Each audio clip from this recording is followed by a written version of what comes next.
Hi there, I'm Christine Dunbar from speechmodification.com, and this is my Smart American Accent training. Welcome to our Friday live question and answer class.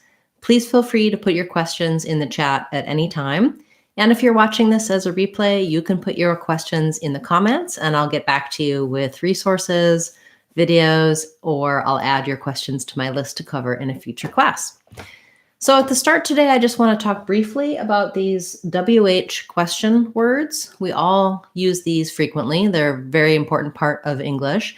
And we're going to look at the pronunciation and the spelling of these words to help you think about them differently, to make sure you're pronouncing them correctly, and also just to learn and think a little bit more about what we see when we see the written words and what we say when we do the spoken words. So let's not start with who, let's start with what. So typically WH in American English actually just says the W sound. So if you look at the IPA in the dictionary for the word what, you'll just see a W. There's no W to it. There's no H sound. And letter A in what says the schwa sound, sounds like So what you're really going to hear when you hear what is more like what. And the reason I'm spelling it this way is that this follows typical spelling conventions where when your brain sees this, you're probably going to think about that sounding like an sound rather than an or something else that you might see when you see letter A. And then you'll also think about the W sound. And typically two T's makes that U say the sound. So that's how I would rewrite what if you want to think about the pronunciation for it. Then when we look at where, it's confusing because we have the letters ERE. So in the word were, we have the same ER sound that we have in, for example, this kind of were or in this kind of work. Those are all sounds. But in where, the ERE says the air sound. And so to rewrite where, I would probably write it like this, where, or even where, and that's a true word as well, like as in warehouse, and that E makes the A say its name, so it has a long A sound before the R.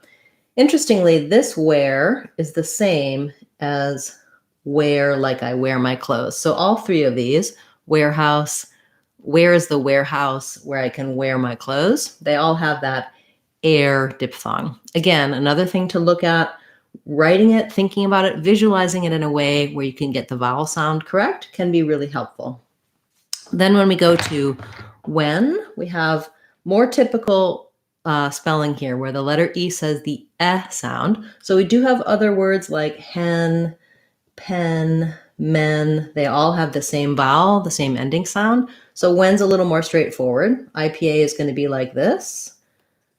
With this letter E, we call that the red tent vowel. The only difference, maybe you might write it like this to think about getting that vowel sound correct, and that the WH letters just say the W, one sound like W.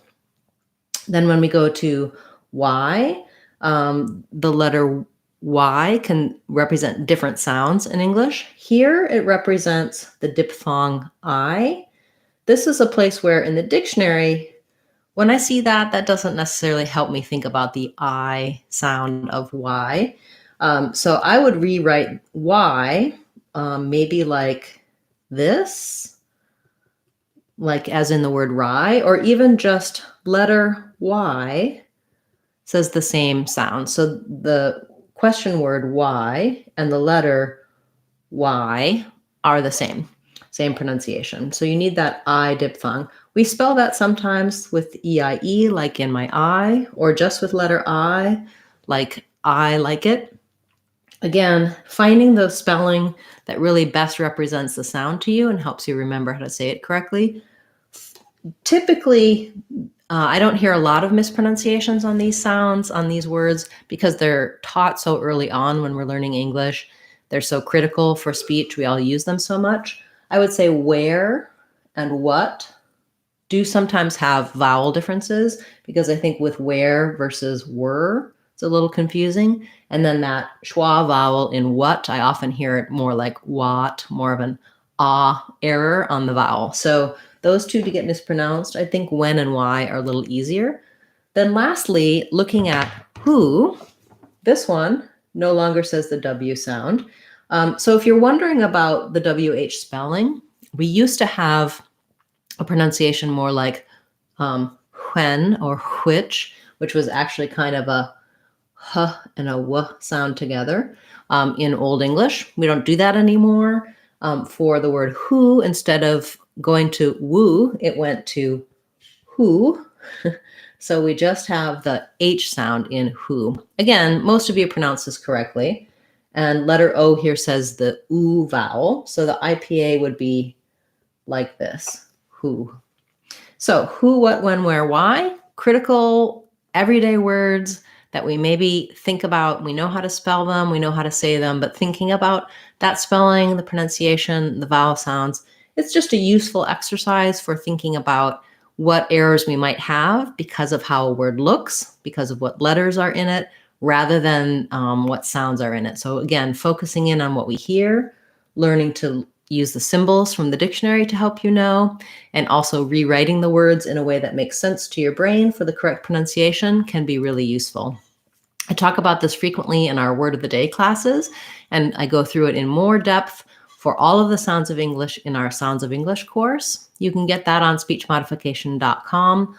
All of our courses there now are either free or under $2. So I highly recommend that Sounds of English course to help you really build the skills for what the sounds are, what the spelling is, what accent error patterns you might have, and how to pronounce things correctly. It's a wonderful foundation for building your overall pronunciation in American English and improving that, building your confidence to say any word that you need to say, and how to use resources like the dictionary to confirm what you want to know about how a word is pronounced. Okay, I see there's many of you here today. Welcome. So nice to see all of you. I'll turn to your questions now. As I said in the beginning, feel free to ask them at any point, and I'll go through the chat now and respond. So let's see. Nice to see everyone.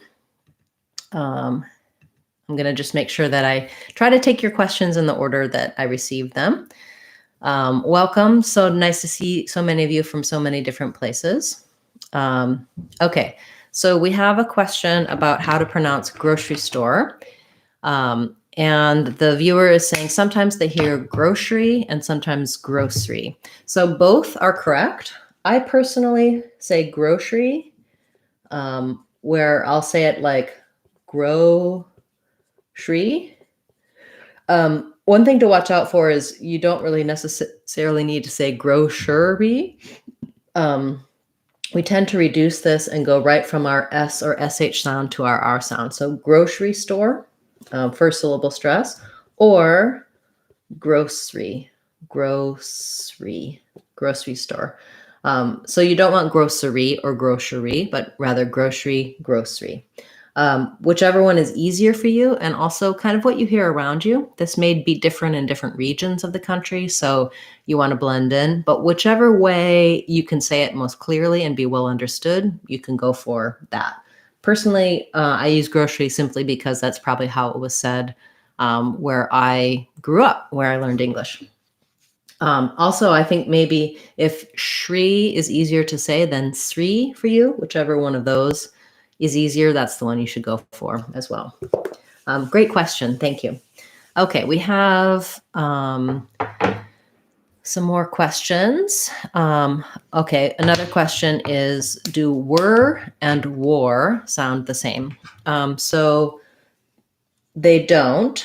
You might be referring back to where I was talking about work.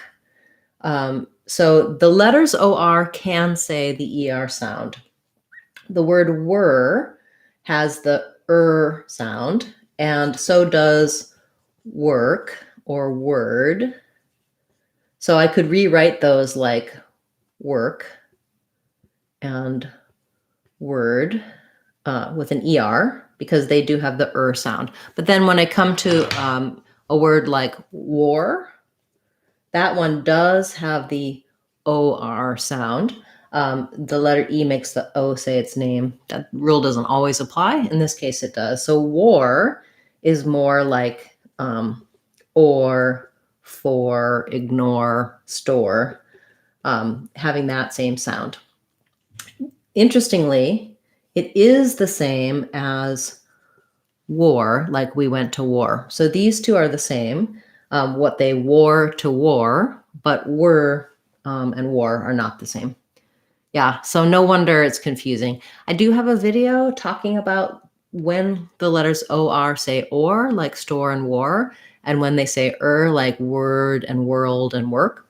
So you might find that one helpful. Again, in the dictionary, depending on what dictionary you're using, you're going to see an OR if it has an or sound in the dictionary, in the IPA, and an ER, which they sometimes write like this, sometimes like this, depending on what dictionary you use. But look for the O before the R in the dictionary to see if your word has an or sound or an sound.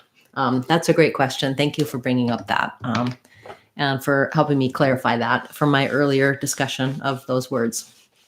Okay, we have a request for the word overwhelmed. And I think I talked about your word in a recent word of the day. So I'll send you a link to that video if I did. But let's just briefly cover your word here. So again, here's our WH that just says a W sound. So I would, again, go for your red tent, your F vowel. The stress is on the whelmed part, overwhelmed. So you might want to just say that part of the word first, whelmed, then add your short over. There's our sound, overwhelmed, overwhelmed. So again, just like the word overwhelm, just think about it like having an L sound, overwhelmed. And then we don't say anything for this E. We just go right from the M to the D sound for that ED. Thank you for that request. We have a request for the word water. I have several videos on the word water because, again, this is one where the spelling doesn't always really match the way a Native American speaker will say it. So in the word water, oops, not wadded, water, we have a flap T. Let me redo that so it's clearer. And the flap T basically means it sounds like a D. So we do the same thing if we have D's in the middle of a word or T's in the middle of the word. Very often we do this light voiced lifting of the tongue.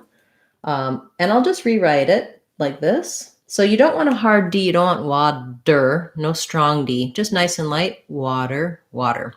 The letter A says ah, wa, water in this word. So it's pretty typical to do that A sound. And then sometimes people have trouble doing the as well. So make sure that in American English, we always use an R sound where we have the letter R. So not wada or wata, but water, You can build it from the der, water. That might help you as well. After class, if I have time, what I'll do is go through and make timestamps for all of the words and topics we covered today. And I'll give you some links to additional videos to help you. One thing I'll suggest is that when you're on the channel page, it doesn't work on phones, but if you're in your browser on a computer and you're on YouTube for speech modification, our channel page, you can use the search box there, type in any word, and the videos I have talking about that word will pop up.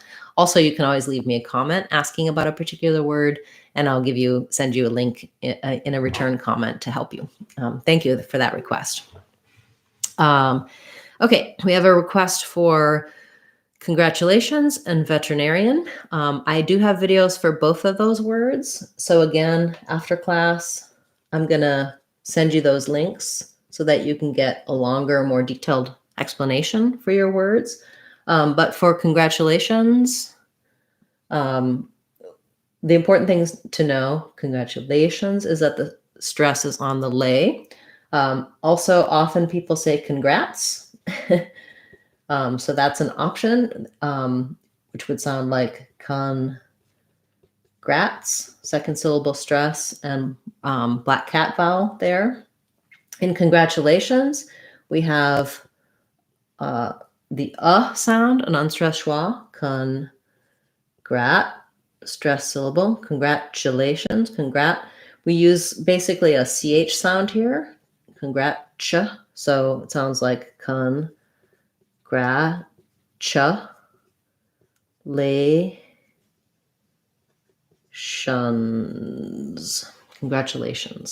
Congratulations.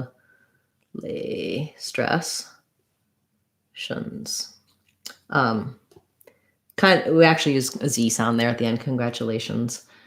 Not easy. Lots of different sounds. Practice the rhythm. I would say starting on lations, congratulations is going to help you with both the rhythm and the vowel sounds. But as I mentioned before, I'll send you the video that I talk in more depth about your word to help you with that. Great. Okay, and then I'll take your second word, which was veterinarian. So veterinarian looks like it should be veterinarian, which I think you can say veterinarian, in which case you would do a flap T here, veterinarian. But we tend to, again, reduce this word and say it more like veterinarian, which means we do the T sound. So it sounds like vetra, and then our stress is on the air syllable. So even though we have an ER here, it's just like the word where, we need that air diphthong. Veterinarian. Not much vowel before that N. If anything, a little schwa, veterinarian, or an in, veterinarian. So either veterinarian, but easier, veterinarian with a true T. Same thing, I do talk about those details and the two options in my video on veterinarian, but that's a tough word, so thank you for requesting that. All right, we have a request for the word journey. Journey. We have first syllable stress. Letter J says the J sound. You see that like this in the dictionary. This OR, we reduce it to an sound. So you're just going to have the and then the EY is going to sound like E. So I would write that kind of like journey. Journey. Yeah. Even though it looks kind of like an or an hour, it's really an sound, journey. Yeah, it's actually kind of similar to Jersey, like New Jersey. So I had a recent request for how to say Newark, New Jersey. So for New Jersey, you just have an oo, new, and then Jersey. That S is a Z. New Jersey. And then Newark. It looks like an arc, but it's actually Newark, irk. It's an ER sound, Newark. And there's a little bit of a w glide between the oo and the Newark. Okay, anyway. Journey made me think about Jersey. My mind is on New Jersey with the floods going on there right now. Okay. So next request, we have wrestling.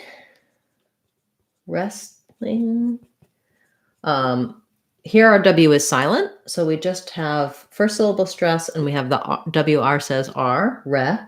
We have the red tent vowel, wrestling. You'll see a T in the IP in the dictionary, but we don't really let that T out. So we kind of either drop it entirely or we make a stop T. So if I were to drop it, it would sound like wrestling. To make the stop T, wrestling. I think it's easier and more natural to do just dropping it. So that kind of sounds like wrestling, first syllable stress, wrestling. Great. And then your other word was aloof. That has second syllable stress. So letter A says schwa. And then the two O's say oo. That's typical in a lot of words. So that just sounds like aloof. Yeah, good requests. Thank you. All right, we have a request for, are you asking to pronounce how to pronounce fall in love as a phrase? If so, it sounds like fall in love. We tend to link those two. The all has the aw sound. So kind of think about fall. And because we link the L, we don't really need to do a dark L here. We can do it more like fall in love. So we have a schwa there, an sound. And you see love written that way sometimes in texting or abbreviated. It's not correct, but people hear that it sounds like love and they write it that way. So linking it together, fall in love. Okay, and we have a request for, let's see, lots of hearts and smiles today. Thank you, everybody. Okay. Yeah, any other words that you'd like to hear me pronounce or go through, please let me know. And it looks like I've covered everything from those of you who are here asking. So I will just briefly say, as I mentioned at the beginning, I'll go through and give you some links and some timestamps for what we talked about today and where you can find more resources on these specific words that you've asked for, as well as some of the sounds that come up in these words. It tends to be the words that are difficult for you are often words that have sounds that are challenging, or the spelling doesn't really match the sounds in the word, or you look in the dictionary and it says one thing, but when you listen to people speaking, it sounds slightly different. Those are the things that are a little bit tricky to figure out on your own. And that's what I like to cover in my Word of the Day classes and this class as well. So thank you everyone for being here today and for the wonderful requests. I'll be back again tomorrow with another Word of the Day class. On Sunday, we'll have our members only class for channel members. They can come and ask their questions, and they can ask their questions at any time throughout the week. And I'll answer them for them on Sundays. So if you're interested, if you haven't yet subscribed to the channel, you might want to do that. You can click the notifications and YouTube will let you know when I'm live and when I've uploaded a new video. And you can click the join button and check out our membership options if that's interesting to you. So we have a question about a greetings class on YouTube. I do have a class about a video about greetings and a video about small talk. And I do have some lessons on my website, speechmodification.com, talking about those two topics. So I'll just show you that briefly. If you go to the website, to speechmodification.com, you want to go to our free practice page, look at the online practice free trial, and then you can use the search box here. So let's just put in greetings and see if that comes up with what we're looking for. You put in your search term and lessons related. So we have how to introduce yourself, a quick tip for greetings, communication errors. So this one about introducing yourself has some phrases you can use when you're greeting someone. And then also looking at, if we look up small talk, which is what American culture has us do when we're greeting people. There's a couple lessons. So one just teaching you about what small talk is and how to do it. And then some that talk about pronunciation and intonation for small talk. So check those out. Those are on the free practice materials on speechmodification.com. Those videos are also on YouTube, so I can send you those links so you can find them there as well. Thanks so much, everyone, and I look forward to seeing you again tomorrow in our Word of the Day class and next week in our live question and answer class. I'm Christine Dunbar from speechmodification.com. Remember, if you want to sound like a native speaker, you can do it. speechmodification.com. Bye, everybody. See you soon.